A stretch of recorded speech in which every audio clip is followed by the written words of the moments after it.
Welcome to Public Forum, a community outreach program produced at North Idaho College on the shores of Lake Coeur d'Alene. Featuring guests from around the globe addressing a wide variety of subjects, Public Forum serves to educate and enlighten. Please join host and moderator, political scientist Tony Stewart, in welcoming today's guest. I am so pleased to welcome you to the beginning of the 34th year of the North Idaho College Public Forum. That is a long time to be on PBS, and we're very delighted that our viewers have been so supportive all of those years.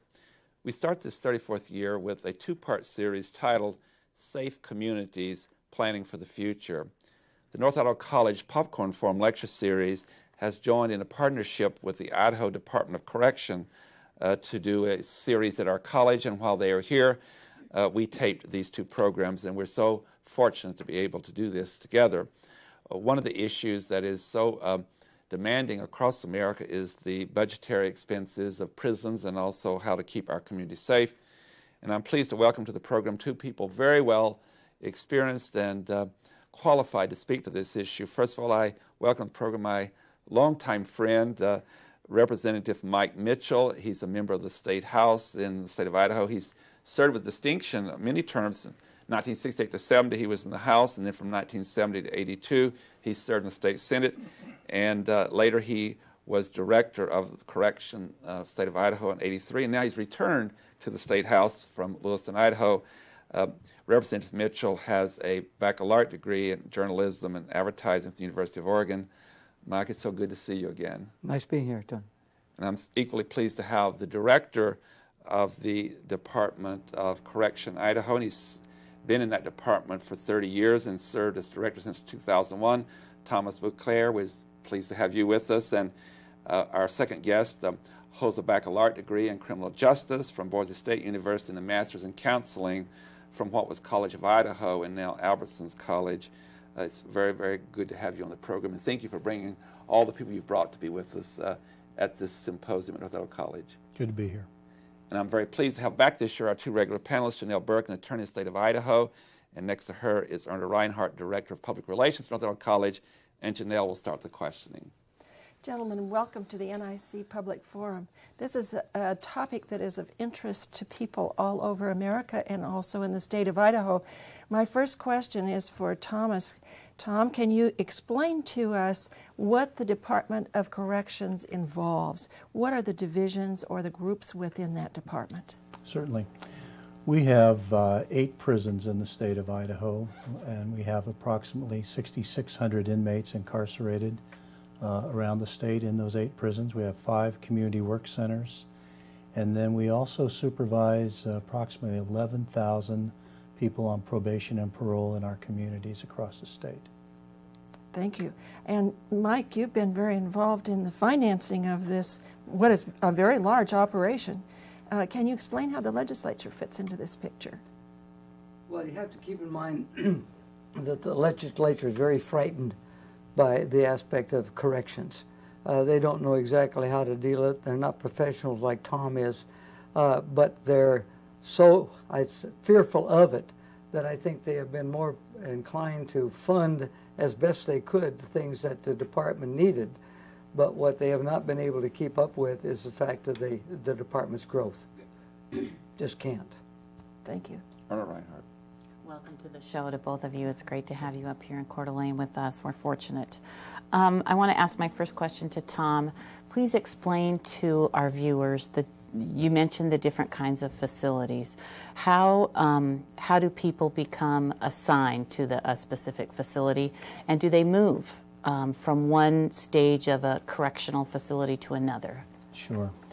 Well, they move a lot. We're a bed-driven system, unfortunately, and how we assign people to the various institutions and to community work centers and so forth.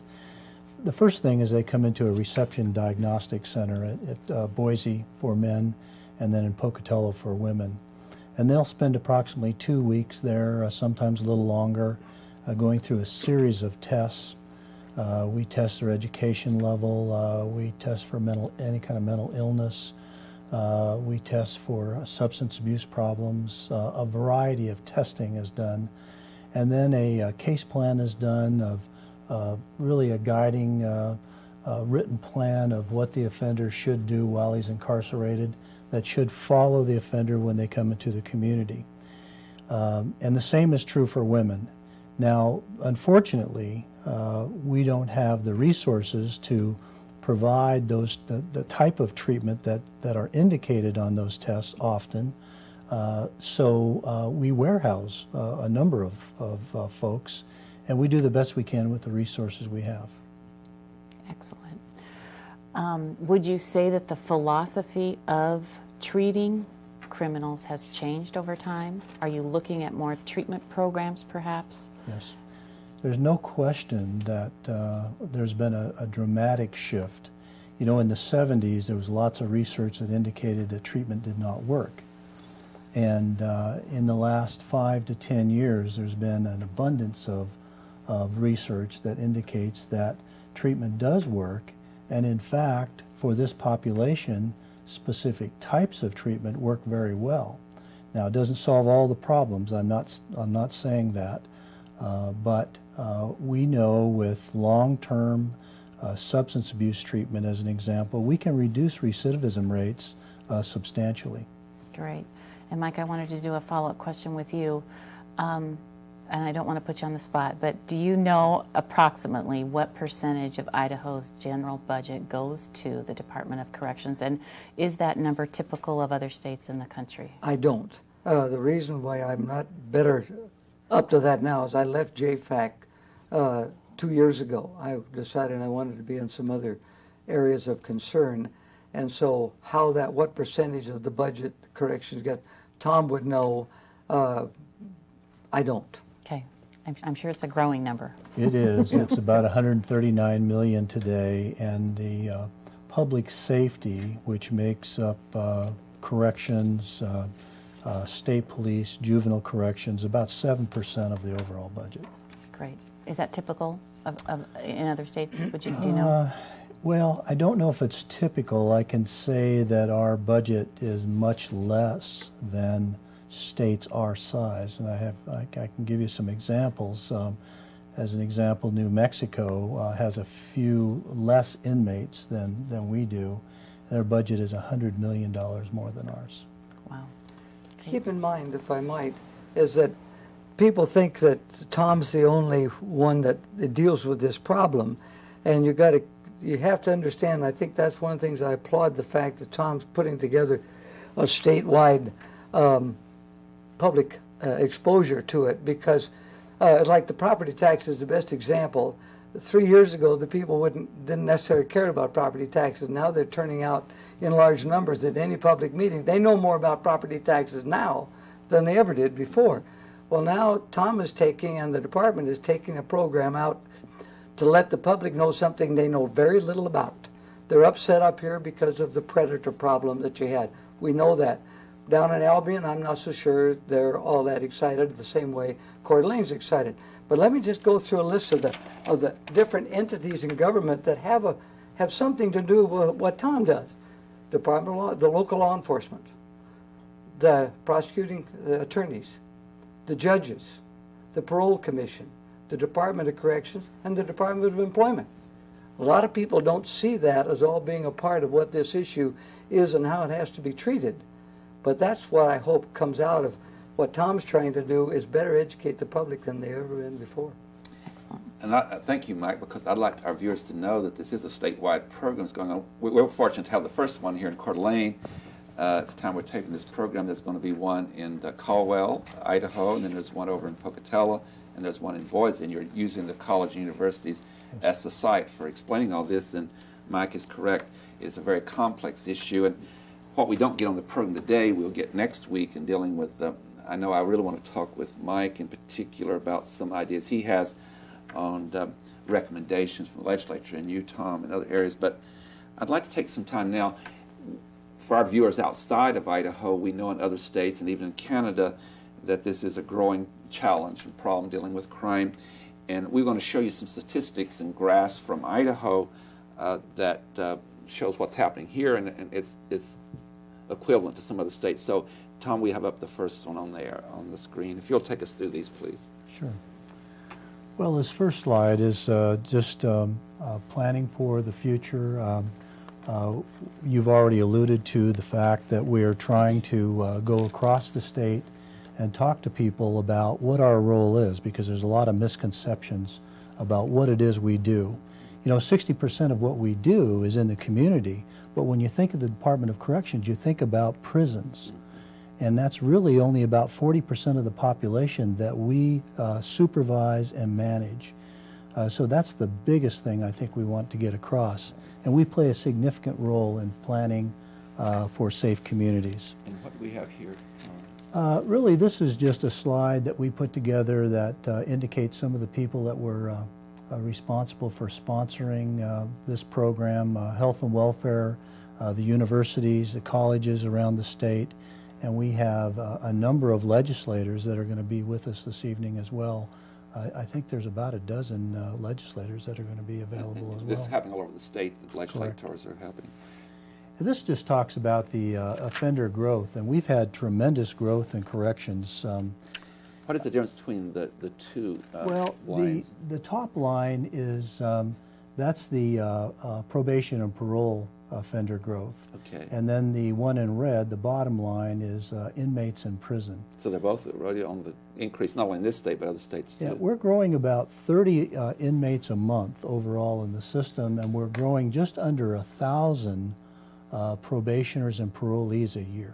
I mean, this is rapid growth. When you think about from 1996 to 2003, we had about a 60% growth, and nationally that's about 23%. And here you have a pie chart on.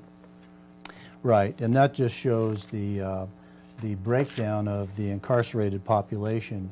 You can see there, this is the male incarcerated population by crime group, and the most significant group, of course, here shown is this group that's nonviolent crimes. And so they're growing faster in prisons than even the violent criminals? Oh, yes, they are. In fact, what's really driving this growth is methamphetamine and drug use. That's the primary thing driving this growth. And the next slide. This just shows the incarcerated female group, and it's nonviolent types growing faster too, right? Yeah. What's different here that you saw in the past slide, about 51% of the male population are nonviolent. When you look at females, 85% of the population is nonviolent, and almost predominantly drug use, drug crimes, or drug-related crimes. And then our sixth slide. And this slide just shows the population, male, female. It's about 88-90% male and 11% female. And that's true across the country, and the males are more likely to commit crime. Yes, but I will say that when I started in the system, we had about 400 inmates. Less than 10 were women. Today we have 900 roughly women, and the rest are males. So and the significant seventh change. slide we have here. This just shows the supervised males by crime group. And again, 60% of that male population made up of non-violent crimes. Okay. And we'll go to the eighth. Female, 85% again are nonviolent crimes for female. 43% are on probation and parole for a property crime. Okay. And the ninth slide on the substance abuse. This just shows the drug crimes, what are driving the population growth, and the number of inmates sentenced for drug crimes has doubled since 1996. It's really a serious challenge. And then with probation parole population. And this is just showing where our district offices are around the state and the numbers of people being supervised in each district. And it's interesting that when you compare the population, that some areas have a higher crime rate than others, even though their population might be smaller or larger. Yes. I found that very interesting. And your last one is? This just talks about our therapeutic communities that we have in 4 prisons across the state.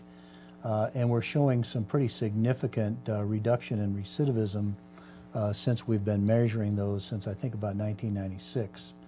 And it shows an 8% reduction. And again, I need to point out that these are high-risk felons that are going in to these long-term treatment programs. And even with those people, we're seeing an 8% reduction in recidivism. I have two other questions going back to the panel and, based on what we've presented, and thank you very much. And the first question has to do is, what do you consider the factors that, the good news here is that some people are not, it's going down the repeat offenders, and what do you think that's contributed to? Well, I think a lot of things. You know, Idaho is nationally recognized for the treatment that we do. Now, we don't have enough treatment, but we are on the cutting edge when it comes to prison of the types of treatment we do. And there's lots of reasons that the recidivism is not only coming down, but it's lower. Nationally, it's about 68% recidivate. In Idaho, it's for males, it's 39%, females, 31%. That's much so we're doing better. very, very well. And my question to Mike, before we go back to the panel, is, as I was looking at one of those slides that we had, Mike, I was noticing that there are some regions in the state that have a much higher percentage of crime than others. Is that the kind of data that's helpful to the legislature? And next week we'll get into more detail about recommendations, but is this kind of information legislators are aware of, or how is it helpful? Some of the legislators, that Tom has his prime responsibility, or the department's responsibility, is to deal with the committees that really work with it. That would include funding, but basically the Judiciary Committee would be a main one. Unfortunately, I would guess that if we all took the test in the general population of the legislature, you wouldn't find that many legislators knowing all they should know about corrections, the problems, successes, and the interrelated activities of all those other people I told you about. Okay. They don't know. Okay. Janelle Burke. My first question is for Tom, and I want to ask a little bit about age. When we looked at our slides and we were looking at the information on the screen, we didn't see a lot there about age. Can you, first of all, talk about what is a general age makeup? And then secondly, has this changed over the years? I think you probably have some people who are living longer in incarceration? It's changed dramatically. The average age, I think, if I remember right, right now is about 31 to 35 years old. Once again, when I first came into the prison, it was much younger. We have a lot of geriatric inmates. You know, the highest concentration of hepatitis, HIVs in prison. And so we have people literally dying on a regular basis in prison. And Mike, just for the information of our viewers, sometimes people use jail and prison interchangeably. Would you explain what the difference is and why there's a great concern that overlaps between the two? Well, you're talking about jails being that confinement area at the local level? Yes. The cities yes. and the counties. There are somewhat same basic principles that any law enforcement officer has to follow when you incarcerate a person, whether it's in a cell at the local level or in the prison, which also is a cell. Tom's problem, as opposed, well, I guess all of it, the cities and the county jails are as crowded in many cases as Tom's are. But they're dealing with people they don't know how to handle. At least Tom knows what to expect. Maybe he doesn't have the staff and all the necessary facilities to deal with those people, but he knows what to do with them. A lot of smaller communities, they get one, and this is a new experience for some. And as some of the services that are needed, mental health, the detox issues and like that, aren't available. Those are things that are the difference between a jail or a cell or the confinement at the corrections, but they're doing the same thing. They're putting people out of harm, out of the public's harmed way. Thank you. Reinhardt. Tom, I was intrigued with your last comment about that Idaho has some, it wasn't award-winning, but it was some nationally recognized treatment programs. Share with us some of those examples. Sure. Well, what we did is we started Therapeutic Communities some time ago, and we used a model that's recognized nationally. And then we had a University of Cincinnati researcher come out and look at our treatment programs after they had been up and running for about a year and a half, 2 years. And that was Ed Latessa was his name. And in one instance, our program at the South Idaho Correctional Institution scored the highest that he had ever scored any treatment facility in a prison anywhere in the country. And are those, there obviously must be different treatment programs for different kinds of offenders, sexual offenders? drug offenders. So tell us a little bit about the differences. Sure. Well, the answer is yes, there are different treatment programs, but we do very little treatment of sex offenders. We have no funding, we have no resources whatsoever for treating sex offenders. We've asked for money to treat sex offenders and never been able to actually get that. Now we have, in the last year and a half, started a few basic groups, about 4, but bear in mind that 20% of our population are sex offenders. Roughly 1,200 plus inmates are sex offenders. I might add to that, if I could, is that one thing, I think the attitude, if you look at the records of probation parole, is those who are in there for violent sex offenses really will serve full term. Is that basically it, Tom? Yes. But what we have to do, I think, the legislature's got to look at this, and we'll talk about it tonight, I hope, is that we have to figure out a way to deal with those people once they are out. Even if they serve full term, they still are a public safety concern. Okay. Bracelets, they can take off. Calling an 800 number every so many days, they can stop calling. What we have to have is a system, and I'm hoping that we can develop a multi-state compacts that will be, when they drop the bracelet, we know that they're gone. When they don't make the phone call, we know they're gone. What we didn't know in the North Dakota, South Dakota case, we didn't know their inmate was gone. And if we could get Washington and Oregon, see, you keep in mind, Idaho is one of those states that's uniquely surrounded by 6 other states and a foreign country. And we're unique in the U.S. basically in that way. Really, so we have to have a compacts that allows us to share and for them to share with us, so that law enforcement knows that the guy dropped his bracelet in Kennewick, look out for him. And the system can do that. We just don't have it now that I know of, Tom. Not really. Yeah. No. Let's follow up on that. Mike and I had a conversation before we started taping this program, and Mike, just give us a little more detail about that. For our viewers from Canada, other places might know that we had some horrendous crimes here over the last year, where a man from North Dakota came and killed several members of a family, including children, and then there was another crime in Shoshone County that was a horrendous crime. Involved murder in one case. In the case from North Dakota, several people murdered and sex offenses. There's a real cry and call for a national program to deal with this, and we've had other cases around the United States. When you're talking about the compact or agreement with states around us in Canada, would you speak to it on the national level, how that we might be able to trace someone no matter where they were in the country? I don't think, and Tom will help me out on this one, I hope, I don't think I'm going to live long enough to see the federal government do anything that helps anybody. Okay. Really. I just don't think the system is there. That's why I'd rather go to states right around us that we have ongoing communication with, rather than try and take something through the entire Congress of the U.S. and expect something to come out that resembles what we need. It just doesn't happen that way.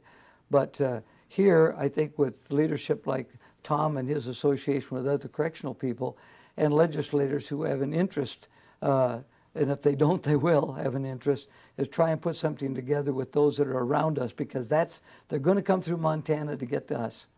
If Montana loses them, chances are they could either come our way or they can go to Dakota. But we should know that Montana's lost them. Or Washington or Oregon, all those around us. And there are ways that you can pick them up. I'm not as happy about these. I don't think they work. But if they applied for a driver's license in Washington, the state should know. They don't become Tom's problem necessarily. Law enforcement gets that first one. If they'd go and try and buy a car and get a vehicle license plate, we could know where they are. I'm not satisfied that would work. But I think if Idaho would know when somebody is loose from Montana, Oregon, Washington, Utah, Nevada, why that at least helps us bring about the theme of this whole thing, and that's community safety. They'd like to know that we know as best we can, better than what we do now. Tom, would you like to add to that? Well, there is an interstate compact agreement, a new one, that does help this situation, but it's really for people that are compliant. For people that want to cut and run, there's really no silver bullet here. You're talking about human beings and human behavior, and we can put controls. I mean, short of maybe embedding a chip somewhere in their body, but then they'd probably cut that out too. I mean, there really is no silver bullet. We have some technology that helps us, but the sheer number of people that we're dealing with at any time, there's 1 million people traveling around the country that are criminals. Okay. Janelle Burke. When certain alleged crimes happen, as it has been in very recent days, there are some people who ask, is this different than it used to be? Is this historic offender growth, is it much greater? Did these things happen in years past? And so, Tom, would you respond to that? Can people feel that there is a great increase in these kinds of violent crimes that are alleged to have occurred? Well, I don't really know. My sense is that there is some increase. There certainly seems to be more violence and more predatory type sexual behavior, but at the same time, we have instant notification and national media where we know about these things instantly. So it's really hard to tell, but my sense is that there is some increase, yes. And Mike, over the years, as you've observed the changes, do you find that there, with this great explosion of meth cases, for example, that it's almost overwhelming in terms of what's happened? I think the system is overwhelmed. The local, we had an incident in the Lewiston area a couple of years ago where a family dispute called the police out to a home ill-prepared for what they ended up getting involved in, and went into which they found the meth environment. Now they're as contaminated as 2 small children that were found in that home at the same time. So we have law enforcement people and firemen and like that have to be a concern of the public because they're out there to protect us, but we've got to be in a position where that we protect them. I have to interrupt. We're out of time. But the good news is Mike Mitchell will be back next week, and we'll pick up on that question next time. Ladies and gentlemen, we've been talking with you about safe communities, planning for the future, and we've had 2 very outstanding guests who will be back with us next week to continue this discussion. Thomas Bouclair, who is the director of the Idaho Department of Correction, and Representative Mike Mitchell of the Idaho Legislature. And next week we'll talk about some other recommendations of how to make our communities safe. We hope you'll be with us at that time when we will continue this conversation. Until then, please have a good week. I am Tony Stewart. Recorded on the campus of North Idaho College, Public Forum is the longest-running in-house college production on PBS. Each episode is pre-recorded live and is an educational outreach from North Idaho College.